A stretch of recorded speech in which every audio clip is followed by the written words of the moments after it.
Si Joseph Vijayanum Nan.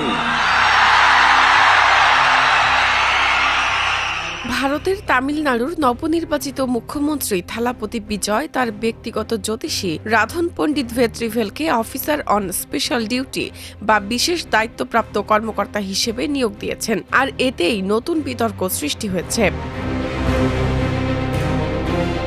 এই জ্যোতিষী ভবিষ্যৎবাণী করেছিলেন নির্বাচনে বিজয়ের বিশাল জয় হবে। মুখ্যমন্ত্রী হিসেবে দায়িত্ব নেওয়ার পর সেই জ্যোতিষীকে নিয়োগ দেওয়ায় বিভিন্ন মহলে প্রশ্ন উঠেছে। এমনকি বিজয়ের জোটসঙ্গী কংগ্রেসের নেতারাও এ সিদ্ধান্তে বেশ অবাক হয়েছেন। সামাজিক যোগাযোগ মাধ্যম এক্সে কংগ্রেসের সদস্য শশীকান্ত সেন্থিল লিখেছেন, আমি তো বুঝতেই পারছি না একজন জ্যোতিষীর কেন ওএসডি পদ প্রয়োজন, কেউ কি ব্যাখ্যা করবেন?